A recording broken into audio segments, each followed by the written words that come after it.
নমস্কার, আমি দেবলীনা। আমি আজকে আপনাদের সামনে আরেকটি রান্নার রেসিপি নিয়ে চলে এসেছি। সম্পূর্ণ নিরামিষ রান্না, ঘরোয়া কিছু উপকরণ দিয়ে এই রান্নাটা হয়ে যাবে। এটা সম্পূর্ণ একটা নিরামিষ পনিরের রেসিপি। তো এখানে কি কি লাগছে আমি বলে দিই। এখানে আমি পনির নিয়েছি 250 গ্রামের একটু কম।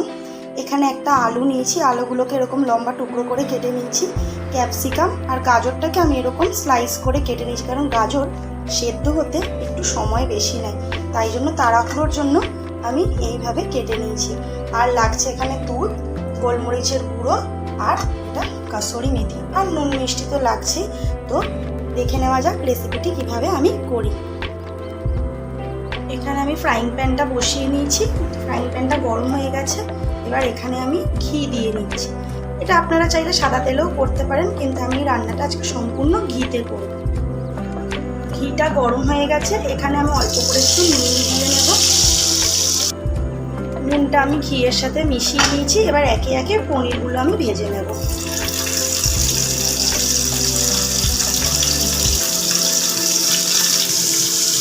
এই পনিরগুলো আমি একে একে ভেজে নেব। গ্যাসটা এখানে কমিয়ে দেবেন, নাহলে পনিরগুলো কিন্তু পুড়ে যাবে। পনির খুব ডিপ ফ্রাই করবেন না, হালকা করে শ্যালো ফ্রাই করবেন। বেশি পনির ভাজা হলে কিন্তু শক্ত হয়ে যাবে। আমি হালকা করে ভেজে তুলে নেব।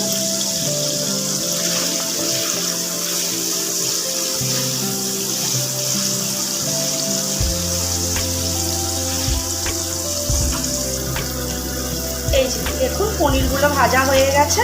এবার এগুলোকে আমি ঘি থেকে ছেঁকে তুলে নেব।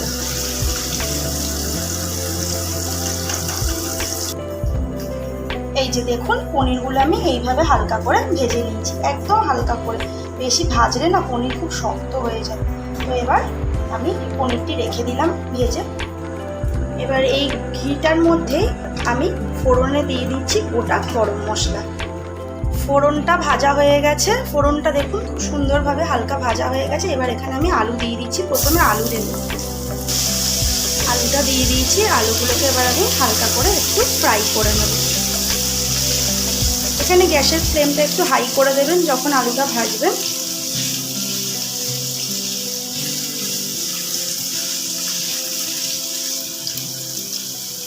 আলুটা ভাজার সময় অল্প একটু সামান্য নুন দিয়ে দেবো, যাতে তাড়াতাড়ি আলুটা নরম হয়ে যায়।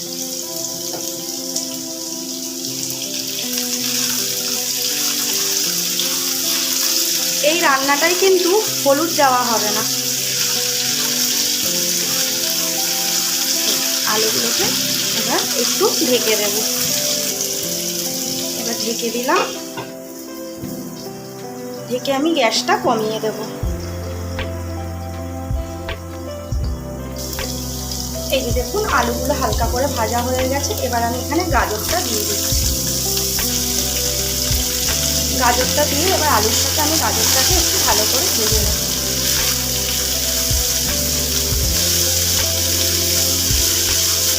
ক্যাপসিকামটা এখন দেবো না, কারণ ক্যাপসিকাম তো তাড়াতাড়ি নরম হয়ে যায়।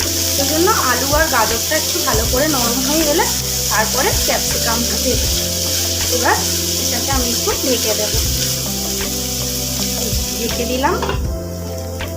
গ্যাসের ফ্লেমটা কমিয়ে দেবো, তাহলে গাজরটা তাড়াতাড়ি নরম হয়ে যাবে, যেহেতু নুন দেওয়া আছে।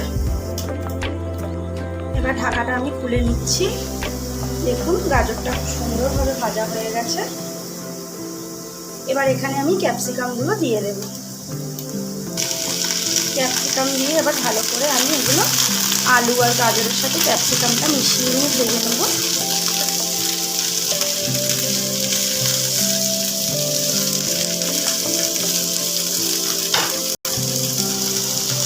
এই সবজিগুলো ভাজার সময় এখানে একটু গোলমরিচ দিয়ে দিচ্ছি, গুঁড়ো গোলমরিচ। এখানে দিয়ে দেব কাসুরি মেথি। দিয়ে ভালো করে এবার সবজিগুলোর সাথে এগুলো মিশিয়ে দেব।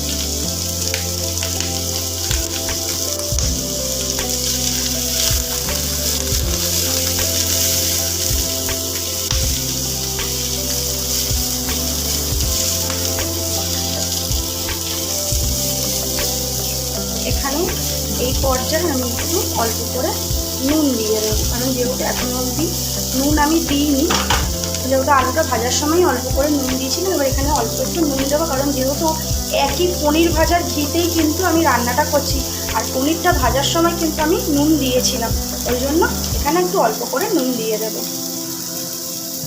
এখানে অল্প করে আমি নুন দিয়ে দিলাম।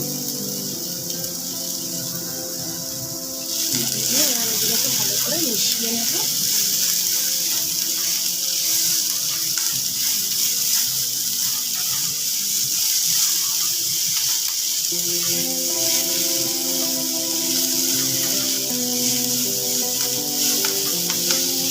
এখানে এটা ভাজার সময় কিন্তু গ্যাসটা একদম কমিয়ে রাখবেন, নাহলে কিন্তু মশলাগুলো কিন্তু পুরো পুড়ে যাবে। এবার এখানে আমি দুধটা ঢেলে দিচ্ছি।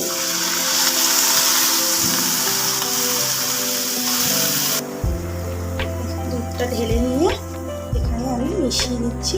এখানে ক্যাপসিকামগুলো না খুব বেশি ভাজবেন, এটা এই দুধের যে মানে দুধটা দিয়ে তো সবজিগুলো আমি সেদ্ধ করব, ওটার সাথে ক্যাপসিকামগুলো সেদ্ধ হবে, তাহলে বেশ ক্যাপসিকামে একটা ক্রাঞ্চি ভাবও থাকবে। এবার এখানে আমি ঢেকে দেব সেদ্ধ হওয়া অবধি। এখানে এবার আমি একটুখানি অল্প করে সাদা তিল পাতা দিয়ে দিচ্ছি, সাদা তিল দিয়ে এবার একটু এটাকে নাড়িয়ে নেব।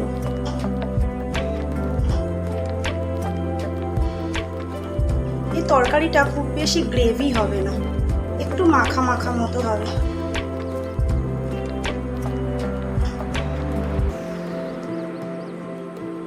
এবার অল্প করে একটু মিষ্টি ছড়িয়ে দেব। আমি কিন্তু এখনো পনিরটা দিইনি, মিষ্টিটা দেওয়ার পরে পনিরটা দেব। নিরামিষ রান্না একটু মিষ্টি ভালো লাগে, অল্প সামান্য দিয়েছি, এবার খুব বেশি মিষ্টিও তো ভালো লাগে না। এই সময় একটু নুনটা চেক করে নেবেন আপনারা। আমার আর নুন এখানে দিতে লাগবে না, নুন যেটা আমি দিয়েছি মোটামুটি ঠিকই আছে। আপনারা আপনাদের স্বাদ মতো নুন মিষ্টি সবটাই ব্যবহার করবেন। আমি এখানে লঙ্কার ব্যবহার করিনি, যেহেতু আমি গোলমরিচের গুঁড়োটা দিয়েছি। এবার আমি এখানে পনিরগুলো দিয়ে দেবো। দেখুন পনিরটা কতটা সফট হয়ে রয়েছে, যেহেতু খুব বেশি ভাজা হয়নি। এবার একে একে পনিরগুলো আমি দিয়ে দেব। এই যে পনিরটা আমি দিয়ে দিয়েছি, পনিরগুলো দিয়ে এবার আমি এটাকে মিশিয়ে নেব সবজিগুলোর সাথে।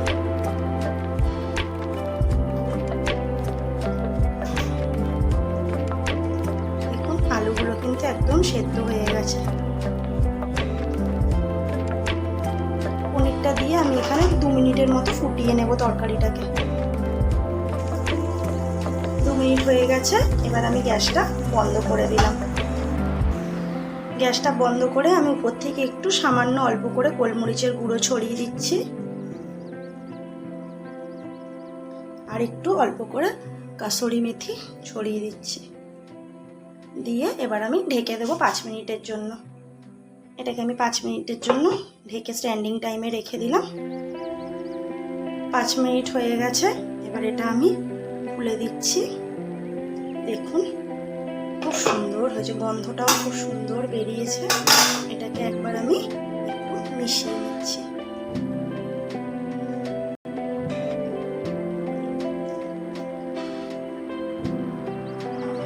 এটা কিন্তু রুটি, পরোটা, পোলাও, ফ্রাইড রাইস সব কিছুর সাথেই ভালো লাগবে। তো আপনারা একবার এইভাবে বাড়িতে সম্পূর্ণ নিরামিষ পনিরের রেসিপিটি ট্রাই করে দেখবেন, খুব ভালো লাগে। তো আমার এই ভিডিওটা আজকে এই পর্যন্তই থাকলো। আমার এই রেসিপিটি আপনাদের কেমন লাগলো অবশ্যই আমাকে কমেন্ট করে জানাবেন। ভালো লাগলে একটি লাইক করে দেবেন এবং আমার চ্যানেলটি সাবস্ক্রাইব করে দেবেন। আর এই রেসিপিটি আমি যেভাবে দেখালাম আপনারা বাড়িতে একবার এইভাবে ট্রাই করবেন, খুব ভালো লাগে। তো আজ এই পর্যন্তই, নমস্কার।